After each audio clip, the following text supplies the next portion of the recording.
Olá pessoal do canal Radiologia, hoje eu trouxe um caso de desafio para a gente tentar interpretar e identificar que massa hepática é essa. Tratava-se de paciente de 56 anos, hipertenso, com queixa de dor abdominal e mesogástrico, com 1 ano de evolução. Realizou o TC, essa TC eu tive acesso na época, mas infelizmente eu não tenho aqui para mostrar para vocês, tá? E essa TC identificou uma massa hepática. Relatava também uma perda ponderal de 5 kg no último ano, associado a uma plenitude pós-prandial precoce. Isso vai ser importante para a gente demonstrar algumas características da lesão. E refere também um quadro de depressão crônica, com uso de antidepressivos nos últimos 3 anos. Isso confundiu um pouco quanto a gente valorizava essa questão da perda de peso como um sintoma de consumpção. A depressão leva muito à perda de peso. E foi solicitada a ressonância, em cima dessa ressonância que a gente vai avaliar o caso. Então vamos a ela. Então vamos estudar ela primeiro nas ponderações, na ponderação T2 nos planos axial e coronal, começando aqui com o coronal, um fígado aparente sem hepatopatia crônica, entretanto com uma volumosa lesão, pegando aqui praticamente todo o lobo esquerdo, especialmente os segmentos laterais do lobo esquerdo, um sinal heterogêneo, com uma área de maior hipersinal e uma área de sinal quase que intermediário, né, determinando uma importante compressão sobre o estômago. Então veja a razão da plenitude pós-prandial precoce do paciente, tá? E também rechaçando algumas outras estruturas. No plano axial, a gente observa mais ou menos o mesmo perfil, né, de apresentação, uma lesão expansiva, heterogênea, centrada no lobo esquerdo, com dominância nos segmentos laterais. Parecia que havia já algum grau de ectasia de via biliar, possivelmente por efeito compressivo, um pouco de líquido intracavitário, né? Parece que aqui tem uma outra lesão hepática, eu vou mostrar melhor essa alteração aqui para vocês, ok? Tá? Então essa é a ponderação T2, uma lâmina de líquido perihepático perisplênico, demonstrando uma lesão expansiva centrada no lobo esquerdo. Vamos avaliar a ponderação T1, tá? Em fase fora de fase, para demonstrar que a lesão não tinha gordura associada, né? Isso é um diagnóstico, um dado importante para a gente gerar diagnóstico diferencial. Parecia que tem uns pequenos focos de hipersinal em T1, poderia ser produto de degradação da hemoglobina, mas efetivamente sem gordura associada, ok? A outra lesão estava aqui, ó, com um padrão similar, né? Um sinal meio intermediário abaixo, né? Predominantemente baixo na ponderação T1, tá? E a gente também observava, eu vou mostrar em outras sequências que vai ficar melhor, parecia ter outras lesões. Por exemplo, aqui na cabeça pancreática, na ponderação T1 em fase, a gente consegue ver uma área nodular mal delimitada, né? O T1 FAT7 vai mostrar melhor isso aqui para vocês, ok?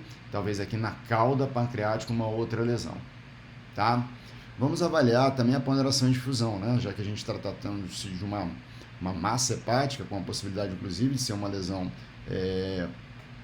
tumoral, vamos avaliar a ponderação em difusão, e eu vou mostrar para vocês do lado esquerdo a ponderação em difusão, e do lado direito o mapa de ADC. Já estou aqui, ó, no maior valor de B, a gente está observando que a lesão realmente tem um marcante hipersinal e com certeza algumas áreas de hipossinal. Então é uma difusão restrita de distribuição igualmente heterogênea.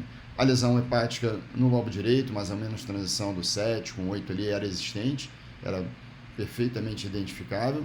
Tá? A minha lesão na cabeça pancreática, observem aqui, ó, uma lesão na cabeça pancreática, tá? E a lesão da cauda pancreática, aqui ó, na difusão, tá? Guardando características similares, tá? Era questionável também, isso aqui é a 4ª porção do duodeno, tá, gente? Uma outra lesão aqui na 4ª porção do duodeno, tá? Então, até agora, 2 lesões hepáticas, uma nitidamente dominante no lobo esquerdo, outra menor no lobo direito, lesões nodulares com comportamento de restrição de difusão na cabeça e na cauda do pâncreas, e uma questionável 4ª lesão aqui em trajeto de 4ª porção do duodeno, tá? E por fim vamos ver um comportamento após contraste, que é fundamental também para a gente fazer o nosso raciocínio, tá? Então vou avaliar aqui, ó, a fase sem contraste, eu vou botar uma fase arterial e eu vou botar uma fase tardia, tá? Só para a gente ter uma noção do padrão de vascularização dessa minha lesão. Vou ampliar um pouquinho para a gente ver. Então observe que a lesão ela tem um comportamento efetivamente hipointenso na ponderação T2, na ponderação T1, desculpe, com supressão de gordura, talvez os pequenos focos de sangramento interno.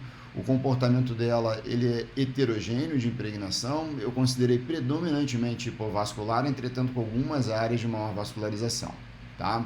E algumas áreas também que não se impregnavam em fase tardia, possivelmente mais naquele componente chamado hipersinal na fase tardia, caracterizando hipersinal em T2 com baixa impregnação na fase tardia, caracterizando possivelmente necrose ou degeneração cística. Repare que a outra lesão ela tem uma vascularização maior, mas também é heterogênea e ela lava, né, na fase mais tardia, tá? Com relação às minhas lesões pancreáticas, né, eu tenho ponderação T1 com supressão de gordura, muito bom para a gente definir que existe efetivamente a lesão, tá? A melhor sequência para eu identificar a lesão no pâncreas sólida é a ponderação T1 com supressão de gordura. E olha a outra aqui, ó, tá? A outra aqui. Tá? O padrão de vascularização era de moderada vascularização, são lesões pequenas para a gente poder caracterizar. Tá? Então, em resumo, era uma lesão hepática dominante, né? Uma configuração até de massa heterogênea, talvez com focos de sangramento, difusão restrita, bastante heterogeneidade na ponderação T2, comprimindo o estômago, tá? E tendo um padrão de impregnação bem heterogêneo, tá? Com componente de hipo e hipervascularização, predominantemente hipo. Pelo menos mais uma lesão hepática, com comportamento similar a outra lesão, entretanto com maior vascularização, tá? E mais ao menos duas lesões sólidas, uma na cabeça pancreática e uma na cauda do pâncreas, tá? E uma questionável última lesão ao nível da quarta porção do adenal, tá? Então, vou mostrar para vocês qual foi a proposta de investigação dessa lesão, tá? Vamos voltar ao caso. Então, a proposta foi, primeiro, a descrição do laudo, que orientou exatamente essa proposta de diagnóstico. Então, a gente descreve, eu dou ênfase, obviamente, à lesão dominante, volumosa lesão expansiva lobulada, centrada no lobo esquerdo hepático, sendo parcialmente exofítico, sinal heterogêneo em T2, assim como realce heterogêneo pelo meio de contraste venoso, com as áreas de degeneração cística e necrose. Não são caracterizadas áreas hipervasculares e as sinais não são bem caracterizadas as áreas hipervasculares, na verdade, que eu quis dizer que predominava a hipervascularização e tinha sinal de restrição à difusão. A lesão comprime o estômago, o pâncreas, determinando o rechaço lateral e caudal desses órgãos, justificando a plenitude do paciente. Não se individualiza o ramo intrahepático esquerdo da veia porta, possivelmente por efeito infiltrativo, né, envolvimento da lesão. Tá? E o aspecto de lesão tumoral pouco específica, devendo fazer correlação com o estudo patológico. Ou seja, o método não me permitiu nenhuma chance de orientar a etiologia desse processo. E às vezes isso ocorre no exame de imagem. O exame de imagem ele tem um fator limitador, até onde ele pode ir. Tá? Quando a gente não consegue afirmar ou direcionar um determinado diagnóstico, né, a gente tem que ter o bom senso de indicar a patologia, a histopatologia para definir esse diagnóstico para a gente. Né? E a gente escreve as outras lesões, a outra lesão hepática, hipervascular, com difusão restrita, no segmento 7, próximo ao segmento 8, né, sugerindo a possibilidade de um secundarismo, e também as outras lesões, né, a lesão questionável na quarta porção do adenal, né, e as lesões localizadas na cabeça e cauda do pâncreas, medindo 1.8 e 1.2 respectivamente. Tá? Então, em resumo, duas lesões hepáticas de aspecto tumoral, uma delas amplamente dominante, duas lesões pancreáticas e uma lesão do adenal, todas de aspecto tumoral. Então, vamos interpretar, né, como é que foi a investigação desse paciente. Esse paciente, a gente discutiu muito em sessão multidisciplinar e a opção foi fazer uma biópsia da lesão, obviamente da lesão dominante. E o resultado da biópsia da lesão dominante veio essa neoplasia maligna de células fusiformes, que remete muito à origem muscular. O diagnóstico final desse paciente foi um leiomiosarcoma de provável origem vascular da parede do vaso hepático. Tá? Então, tanto veia porta quanto veia hepática podem determinar a origem de lesões tumorais de linhagem leiomiosarcomatosa.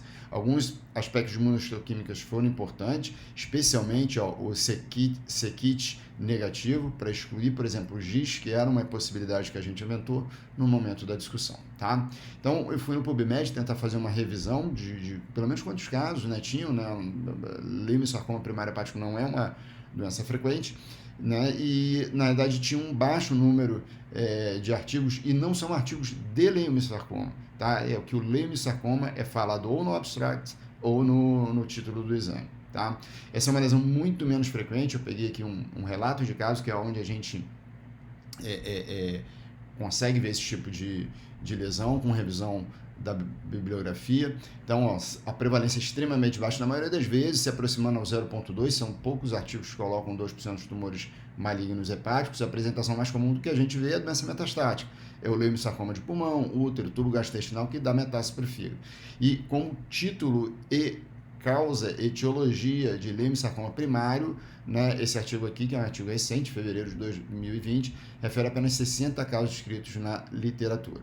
Onde ele se origina? Em células musculares das paredes dos vasos, mas também de ductos biliares. Então, a parede do ducto biliar tem músculo liso, e esse músculo liso pode determinar leiomiosarcoma.